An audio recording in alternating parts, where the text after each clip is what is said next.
All right, so I'm getting my fabric ready to hoop this bottom left corner. Remember, my fabric's upside down.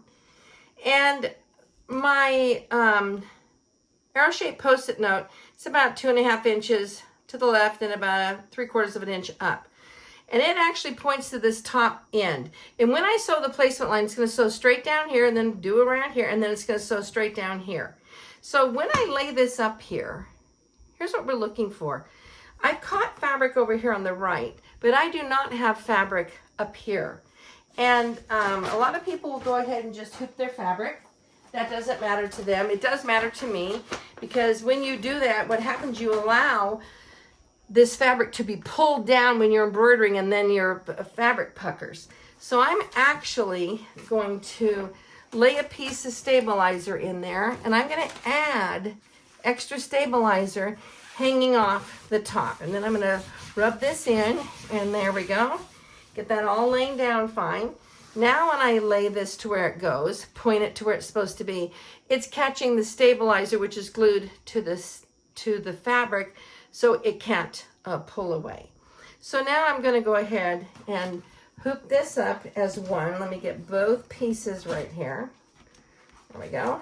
Pick those up, slide this under, and reline this up. So this, I want this to go up just here, just a little bit higher. That's pretty good right there.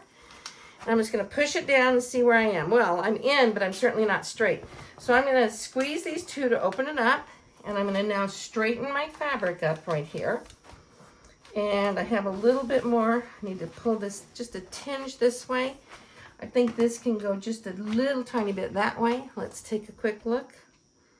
That's looking really great. I think I have plenty of room. I'm going to lock it in.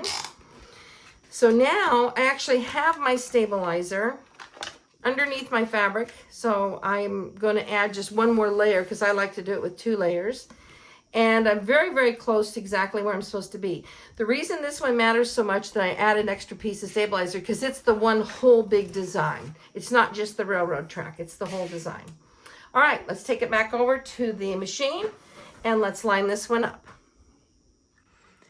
All righty, I am ready now to line up the lower left corner.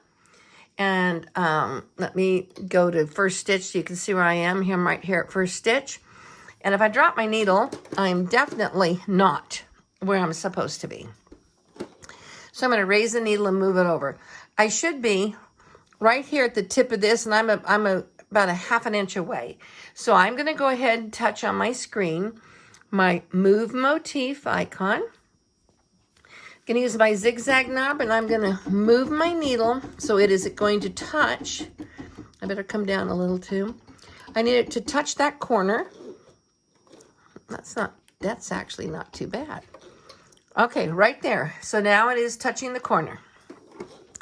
Now I'm going to lift my needle up. Now that I have it in position, I'm going to release the screen by touching the little breadcrumb needle, and I'm going to go walk the design through the first color to see if it's hitting right. So I'm going to go to my broken thread icon.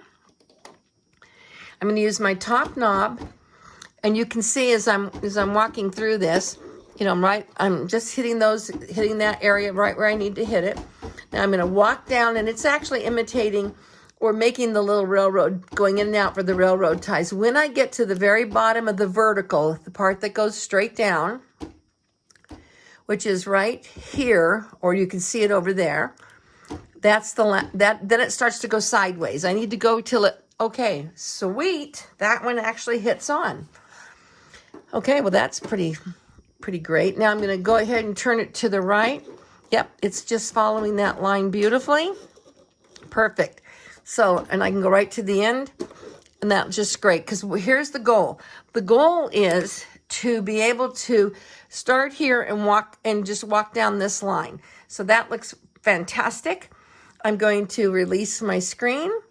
I'm going to go move on to color number 2, because I was able to sew color number 1 from the top to the bottom. So I'm ready to load up my thread and float. I'm going to float one more layer of stabilizer, and I'm already on color 2, and I'm ready to go. Let's get that guy done.